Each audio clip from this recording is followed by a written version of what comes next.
I am a great fan of planting something in your yard. A lot of people now, when they build a little house, they go and they get all lovely ornamentals. They plant roses, white, red, and pink. They plant hibiscus, and it is beautiful to behold. I am not suggesting that ornamentals should be thrown out the window. But what about planting some coconut palms, planting some fruit trees, ensuring that in your yard you have something to eat? And I like to show off because I come out now and I have mostly 3-4 bunches of bananas in my yard. I feel good about it. And going back to my youth, Madam Speaker, I know that you can cut the banana one hand at a time. You don't need to cut the whole bunch. For those of you who are in here, remember, for number 3 is in here, he would know about those things.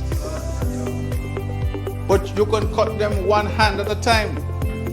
So if you get 1 or 2 fish and you go home and you feel like banana and fish, you cut a hand of banana and you have banana and fish, local, healthy, and guess what?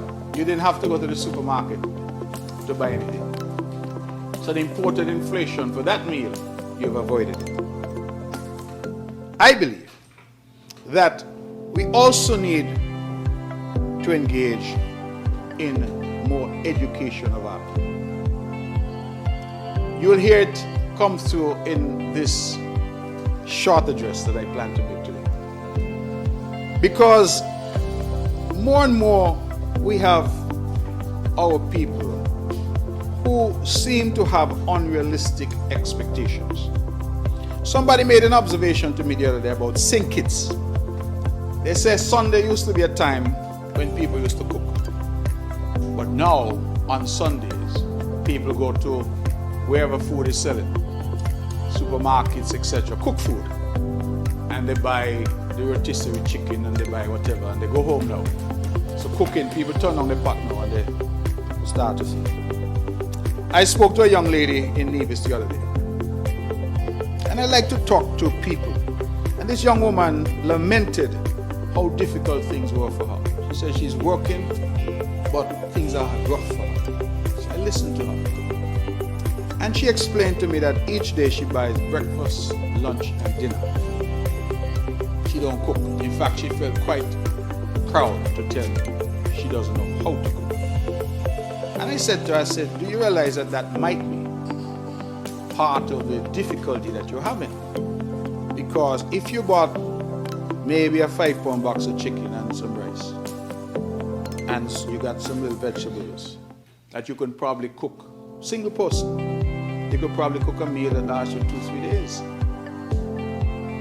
When you compare that to what it costs you every day to buy breakfast, lunch, and dinner, those conversations aren't necessarily easy conversations to have.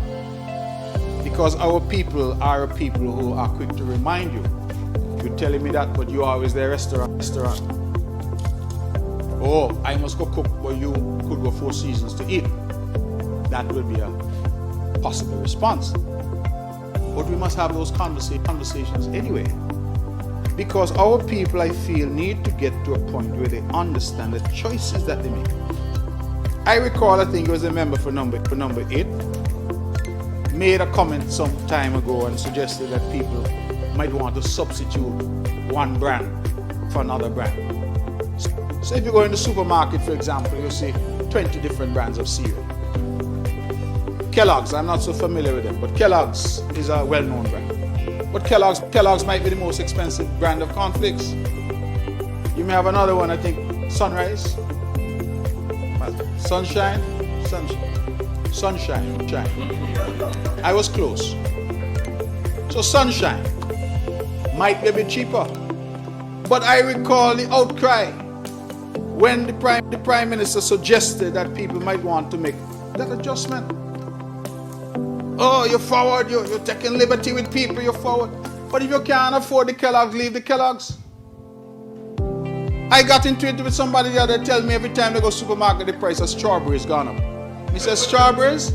That's what you're making noise about? Strawberries, every time they go to the supermarket. And the government needs to do something because the price of strawberries keeps increasing. We never know what name strawberries. Strawberries to me a big man. So these are some of the things, and when you have these conversations with our people, sometimes they get upset with us. But you have to have these conversations. Say to people, listen, there used to be a thing called budgeting. We're here in the budget session. What is this? This is the government laying out what money it has, what money it expects to get, what money it plans to spend. At the individual and household level, you also need the same process, you know. You can't have an income of $3,000 and you plan to spend $5,000. That leads to all kinds of problems in the society. All kinds. I'm not going to get into the kinds that it leads to. But there's some people who are making $3,000, but they plan to spend $5,000. Not an emergency. Not that they have something that has happened suddenly that they have to deal with, but this is a regular thing.